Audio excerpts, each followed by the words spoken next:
कुछ लोगों को मेरे भाषण से उनके सेंस ऑफ एंटाइटलमेंट को गहरी चोट लगी, जिसका असर हुआ कि पूरे इकोसिस्टम ने चीख पुकार मचाना शुरू कर दिया।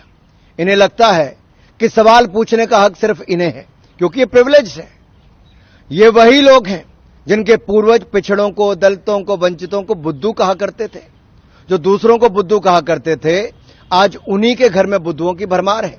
ये वही लोग हैं जिनके पूर्वज दलितों, आदिवासियों को समानता का अधिकार न देने के बहाने बनाते थे।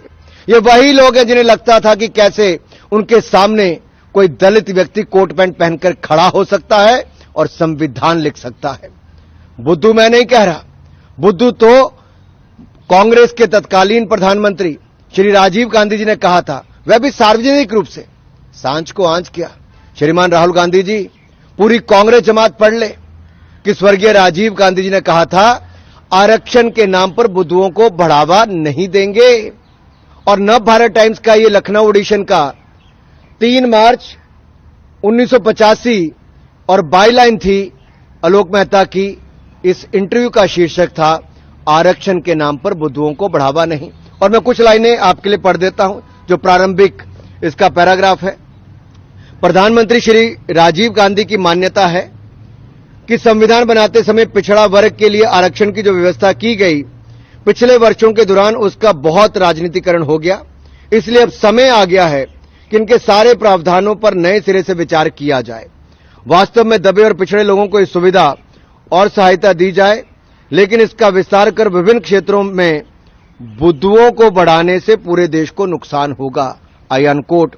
ये मैंने नहीं कहा, ये स्वर्गीय राजीव गांधी जी ने कहा।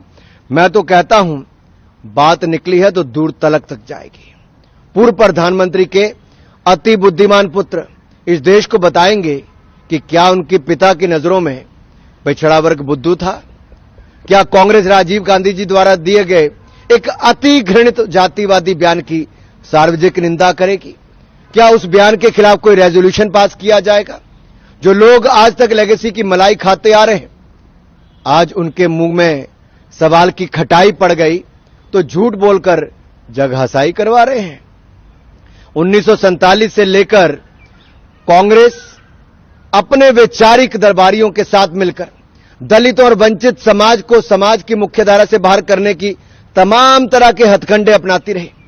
जब जवाहरलाल नेहरू जी से पूछा गया कि दलित और आदिवासियों को आरक्षण क्यों नहीं दिया जा रहा, तो उन्होंने बहाना बना दिया कि उन्हें आरक्षण देने से उनके मन में हीन भावना भर जाएगी, इसलिए उन्हें आरक्षण नहीं दे रहे। नेहरू जी ने तो अपने सारे मुख्यमंत्रियों को पत्र लिखकर बता दिया था कि वह किसी भी प्रकार के आरक्षण के खिलाफ हैं। इंदिरा गांधी जी की भी यही नीति रही। और बीबी प्रसाद मंडल जी, जिन्होंने मंडल आयोग की रिपोर्ट लिखी, इस रिपोर्ट की इंप्लीमेंटेशन को भी राह ताकते रहे। मंडल जी का स्वर्गवास हो गया, लेकिन इंदिरा जी और राजीव गांधी जी ने 10 साल तक इस रिपोर्ट को लागू नहीं होने दिया। राजीव गांधी जी तो खुलेआम मंडल आयोग के रिपोर्ट को लागू करने का विरोध करते रहे। और जब काका कालेलकर की रिपोर्ट आई थी, तब भी कांग्रेस ने वर्षों तक इस रिपोर्ट को दबा कर रखा। और मुझे एक शेर याद आता है, लम्हों ने खता की, सदियों ने सजा पाई। अगर सामंती सोच वाली कांग्रेस पार्टी ने उस समय मंडल रिपोर्ट और काका कालेलकर की रिपोर्ट में कीड़ा में रोड़ा नहीं अटकाया होता, तो आज स्थिति कुछ और होती। ये जो तुम इतनी वफा दिखाते हो सनम, डर है ये कोई नई दगा तो नहीं? पूरे देश में पिछड़ा, दलित, आदिवासी समाज को राहुल गांधी जी के इरादों पर शंका है, क्योंकि ये उसी परिवार और पार्टी के सर्वे सर्वा हैं जिसने आज तक सारी जरना और मर्यादाओं को तोड़कर आरक्षण का विरोध किया। सामंती जब समाजवादी बनने का ढोंग करते हैं तो बड़े खतरनाक होते हैं। और कांग्रेस ने तो मोदी जी के बहाने पिछड़ा वर्ग को गालियां दी, अपमानित किया।